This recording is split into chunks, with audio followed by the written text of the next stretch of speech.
Um, are we following so far? Just give me a thumbs up or something. Let me know that you're following. Welcome, Amina, Shukra, Aisha, Ganiya, Saadia. Thank you so much for joining. All right, thanks for the thumbs up. Thank you, thank you, thank you for the love. All right, fantastic. So we have defined what self-awareness is. We have seen our lives, the various moving parts of our lives, and we see how self-awareness can help us in the various aspects of our lives, right? And now we are thinking, so the question most times on our head is, yes, I know that I need to be self-aware, but what is it? What is even like? I don't know where to start from, or what is it about the self-awareness I really need to know. So I've brought it down to like seven main things, right? And again, like I said, you can't know everything about your life, but I feel like and research also backs this up, that if you know these seven things, you're onto a good head start, right?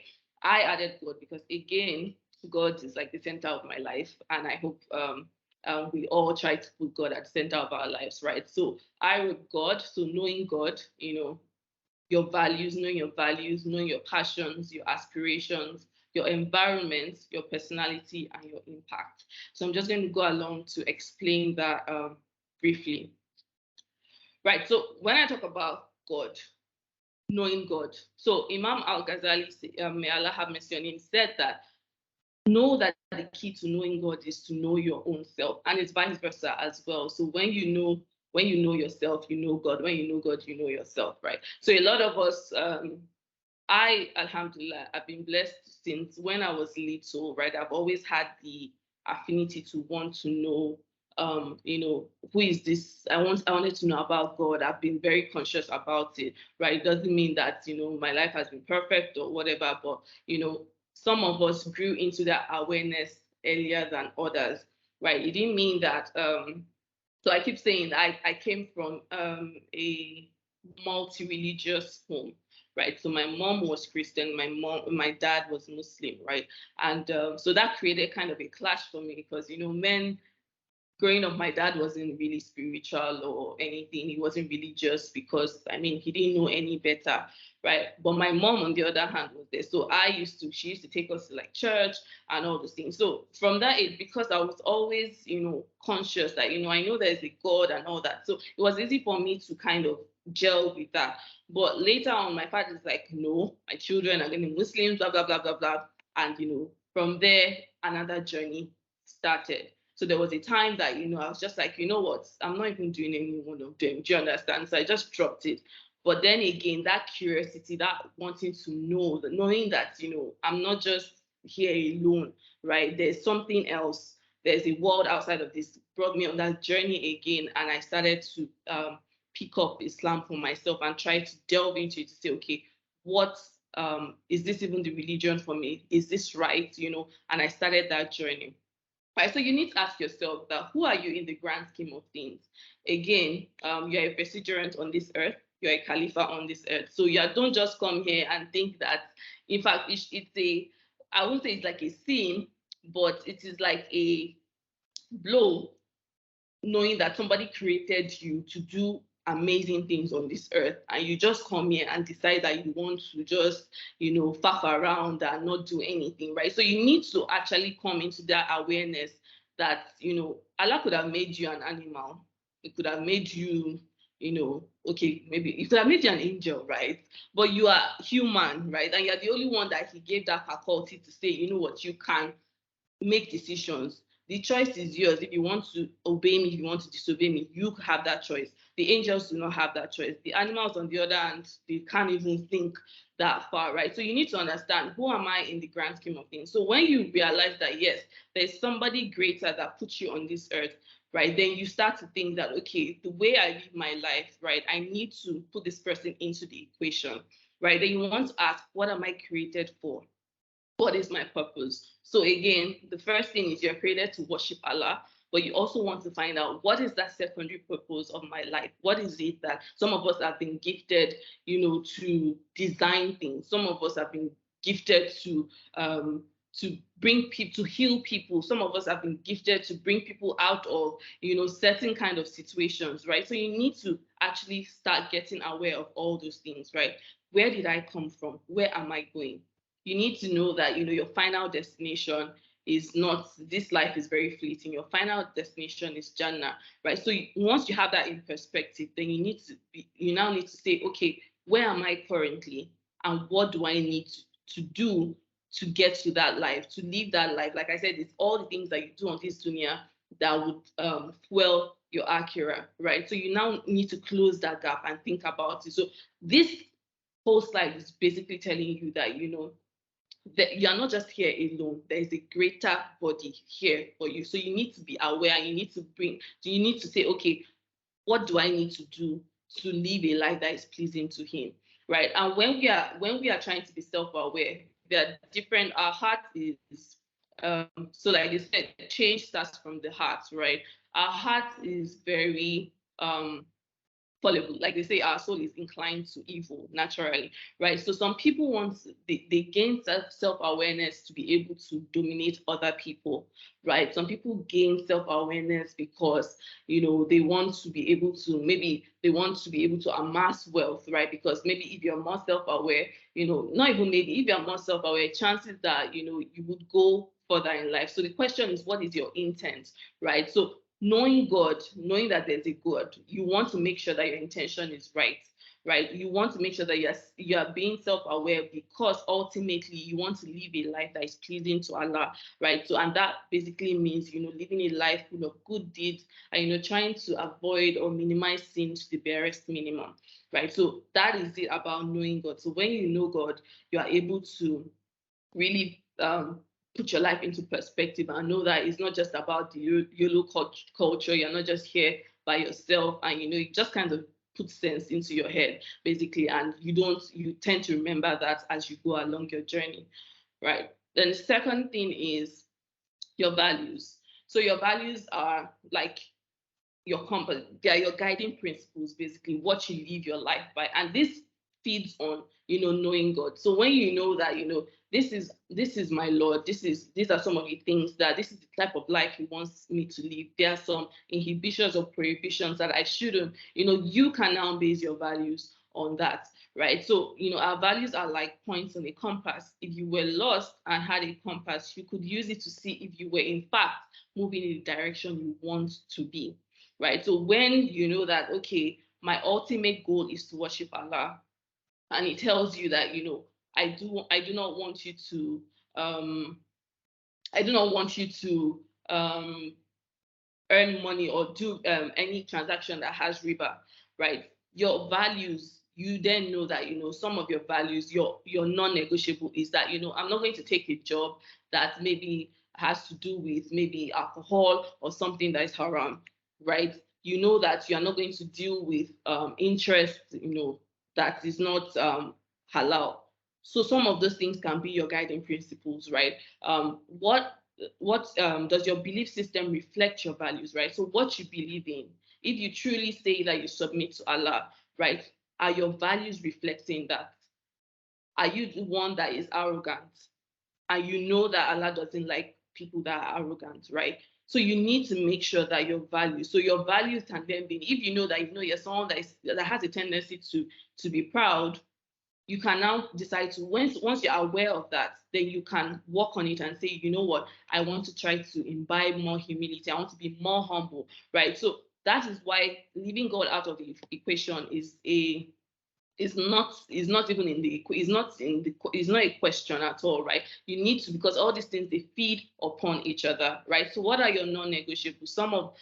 Some values, there are a lot of values. I could share like a value sheet. It's a lot, right? Some people, their values is humility, flexibility. One of mine is flexibility, right? I do like the idea that I can be flexible with my time and all that. So it could be different things for you. It could be fairness. That's another one that I have. So it could be different for you. So if anyone wants to share, if have some of your values, you can share in the chat section, just so that we can see. And there are a whole lot different things, right? Some people, their faith is one of their values.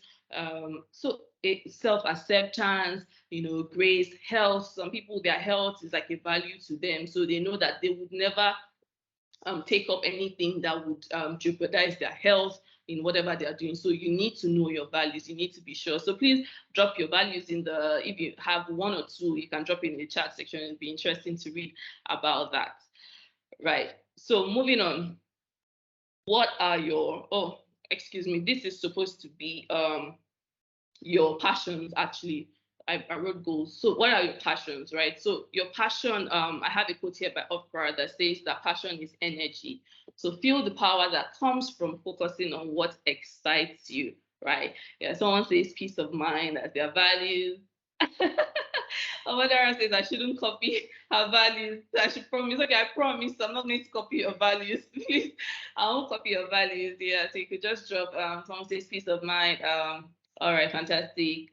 Okay, so passion, right? You want to be aware of the kind of activities that give you energy, right? You want to be aware of the kind of day that when you envision, you will be happy to get out of bed every morning, right? You want to envision, what are those areas, those, causes or topic areas that cause your heart to come alive, right? Integrity, spirituality, ethics, mashallah, mashallah, fantastic. I'm happy to read that. So yeah, knowing your values is very key, and you find that it kind of guides everything that you do.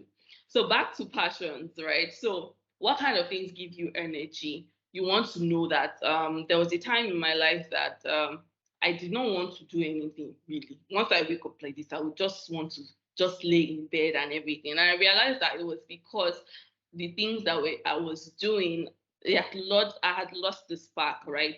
It was more like it was now drawing energy from me, right? So in a negative way. So you want to know, okay, what are the type of things that they get you energetic? So someone like me, I realized that before I like to teach, I like to speak, right? When I'm in that process, I'm very energetic. Trust me, after I leave this webinar, I will need like a day to recuperate, but I'm looking forward to it again, right? So having that awareness is very key, so that you are able to decipher that, okay, it's not as if, no, I don't like speaking, but I know that after a while, because I need energy, I need to muster energy. I'm quite introverted, so I need these kind of things take energy from me, right? I know that, okay, I'm aware that, yes, I do like this, but I know it's going to take energy from me later. So you need to be aware of all these things, right? When you envision your day, what kind of things, and this will particularly help you in deciphering what kind of work you want to do. So a lot of us complain about like our work, maybe we're not happy with what we are doing, we're not sure, we just go, let's make money and go, right? This is very important. So knowing your passion is very important, to know that would help you in solving that problem of saying, okay, it might just be a case of maybe the industry that you are in is not the right one for, you can be the same profession, but it might be you have to move to a different industry. So maybe you have more burning, or you have a different industry that speaks more to you, right? So knowing all these things will save you a lot of stress. Fantastic. Thanks for sharing. Thank you for sharing, everyone. Contentment, sometimes interpreted as being lazy, not ambitious. Yeah, absolutely, absolutely. I totally agree. Yes, yes. All right. So the fourth one is your aspirations, right? So Laura D. Field says that dreams are aspirations of what we see ourselves actively participating in order to improve ourselves while becoming a part of something big. So as human beings, we always want to be a part of something greater than us, right? So it's not just about setting goals, but also about you seeing the big picture of your life. And some good questions that you want to ask for this is, what would you like to see happen in the world? So what's that thing that anytime you think about it, it burns your soul? You're just like, if only this can happen, right? That can be an aspiration for you, right? To say, okay, let me see what role I can play in fixing these things, right? Based on your values and passions, what would a person like you want to work on or do, right? So these are some of the things that you need to be aware of. So once you know these things, you can see how they kind of fit into the bigger picture of your life, right? So you don't need to think too much. You don't need to worry about trying to figure out everything, right? So once you know your God, once you know your values, once you know your passions, your aspirations, you can see that things are coming together nicely, and you can kind of see like a pathway to living a purposeful life, a life that is full of intention, and ultimately a life that would please Allah, right? So based on your values, what would a person like you want to do? Then if you knew the day that you are to die, what would you like to spend your remaining years doing?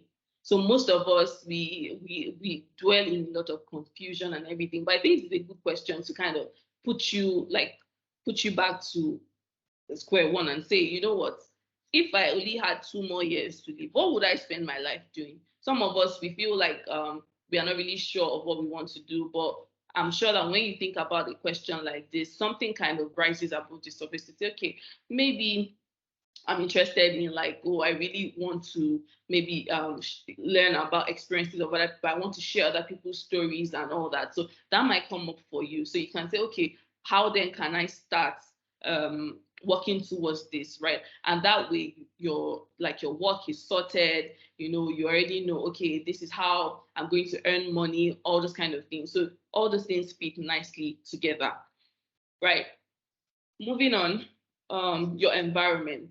So having an environment that is supportive is really important for success. So you need to be aware of how you learn best, right? Some of us, we are auditory learners. Some of us, we I think it's called kinesthetic, where we learn by doing things with our hands, touching and all that. Some of us, we are visual learners. So you need to know how best you learn, right? Because of course, seeking knowledge is recommended for us. In fact, it's mandatory for us, right? But it's turning those knowledge, what you learn, into wisdom that really matters. And how you get wisdom is how you apply what you learn. So you really need to be intentional about knowing how best you learn, right? For me, I learn both visually and auditory. So I can listen. So if you give me something, but it depends. So if it's something really serious, then better believe that, I have to look at it.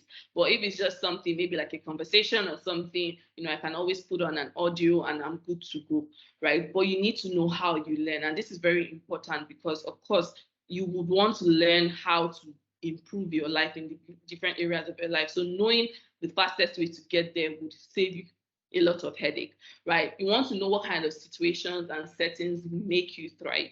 So you want to avoid situations where you are drained all the time. So someone like me, I noticed that noise, it drives me crazy. I can't function. Or if you take me out of my comfort space, so that's like my home, my room. So I traveled this whole week and I literally could not do anything. So it takes me a while to kind of reset, right? So if you know that you're the type of person that you need this particular space to work, to thrive, to be okay, you need to be aware of all those things. If not, you'll be in a constant state of like overwhelmed, you'll be agitated, So all those things, you need to know them. You also need to know what kind of people make you feel alive, what kind of people bring the best in you. There are some people that you are around them and you just know, oh my God, these people, they are my soulmates. They just make me, once I leave a conversation, once I leave them, I always feel upbeat. Meanwhile, there are some people that when you're around them, they are just like, oh, like you cannot wait to get out of that situation. So you need to be aware. It's not just about the person. You need to be aware of what is it about that situation or about that person that makes you feel alive, right? And you also need to know what kind of people do you need to support you. So in different times of our life, different seasons, there are some times where, okay, maybe as a single person, you are good to go. You don't really need anybody to, help you out. But maybe you are married, you have children, you have various things, and you might not even be married, but you just know that you're the type of person that you don't like stress. So you need to know yourself so that you know, okay, who do I need to outsource to? Like what you said, do I need to outsource my cooking? I don't like cooking. Do I need to do this so that I can live my life with peace of mind, right? So that you are content, so that you are able to focus your energy on what really matters, right? So your environment is very important. We tend to underestimate this a lot. Great. Your personality, right? So a misconception that people have is when they're talking about self-awareness, they just think it's about your personality, knowing your personality, but that's not true, as we've seen so far. So your personality is very important because, I mean, it has the power to uplift you, it has the power to depress you, it has the power to curse, and the power to bless, like Paul Harry said. So you need to know how to work your personality, right? Everybody has strengths and we have weaknesses, right? And as Omadi said, sometimes it's not just about trying to develop your weakness, right? There are some things that you cannot change, so you just accept it and look for how to, outsource it and focus on your strengths, right? But I also agree that there are some times that you know that there are some things that you're weak in, and if you just give a little bit more attention, you just might turn it into a strength. So I don't totally discard and say that, my weakness is my weakness, I can't do anything about it. You should try to make an attempt, but there are some that you just know that, this thing is not going to work here. Could it work? So you just leave it, right? So you want to know what are your strengths and your weaknesses, what are your patterns of thinking, feeling, and behaving. So across certain situations, how do you think? How do you feel? What's your baseline? What is your normal status quo? Some of us, we are, our baseline is negative thinking. And once you're aware, so that's the beauty about being aware. Once you're aware about this, then you can stop yourself.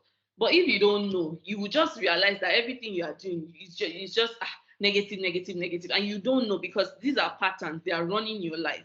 Right. So you need to know what are your patterns of thinking naturally. What are your patterns of feeling? Some of us, we are so rose. Should I say that we think, or we think through rose-colored glasses? I'm one of them, and I call myself out. Right. I'm that kind of person that I can say that sometimes I'm a bit too optimistic. Right. But I think the beauty is in knowing when to put on those rose-colored glasses and knowing when to drop them. Right. So you want to know all those things. You also want to know how you react to certain situations. Right. You want to know consistently if something happens, my tendency to react like this, so I'll give an example. Apologies I mean, I can only speak for myself, right? But I'm sure that as I'm speaking, some of you are already thinking about some of the things that you do. So someone like me, I don't like food like that too, but there are some times that, I would have, when you put a food somewhere and you're just like, I cannot wait to sit down and, eat this food. Then I'm not sitting down, then you don't come and meet me. Those kind of things, they used to annoy me. But other thoughts, somebody else will be like, what's the big deal, blah blah blah blah. So I now notice that it's because, like, I'd already, I don't eat a lot of things, so I've now bought something that I like. Then you're not going to come and disturb me. I don't like that kind of thing. Now, don't just come and put your hand in my food. It annoys me. So you need to know your reactions to certain situations and why you are reacting like that to those situations, right? I know that was just like a placing example, but I know you get. Okay, you said I'm not alone with the food example. You're like that. Fantastic. So, different things, they might be anything, right? Don't come and, some people don't like people hugging them, right? So it doesn't necessarily mean it's a bad thing, right? But you just want to know, okay, why don't I like this thing?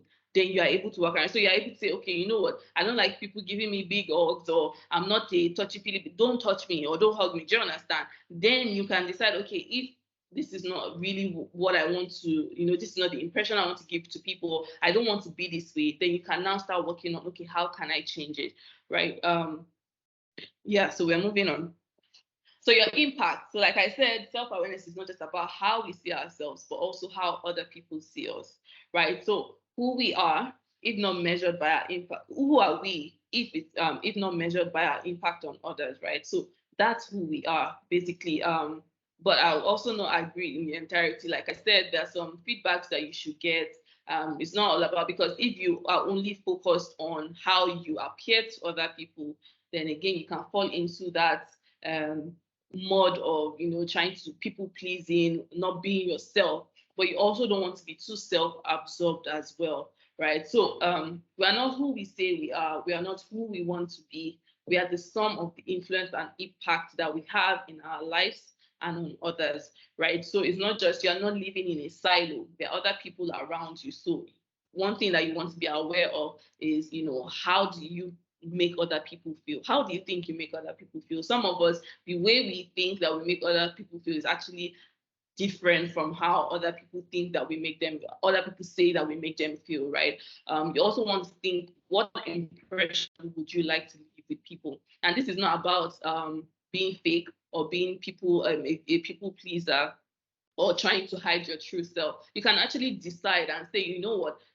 anybody I meet, I want to make this person feel joyful when I leave, right? So you now want to think, okay, since you're aware that this is the impact I want to leave, then you want to think about what are those characters that I need to build, or are they already within me naturally, right? Or what do I need to build to be a person that leaves someone else joyfully? And with that in mind, you start to change your identity, right? So there's nothing like, your personality is not fixed, right? Different seasons, as you age, as you grow, your taste, your preference, everything will change, right? Not everything will change, but most things will change. So don't be fixated and say, oh, this is how I am and I can never change. You can't. So if you decide that you want to be somebody that is seen as reliable, and you know that currently maybe you are not living up to that expectation, it is something that you can change, because that is an impression that you want to leave people with, right?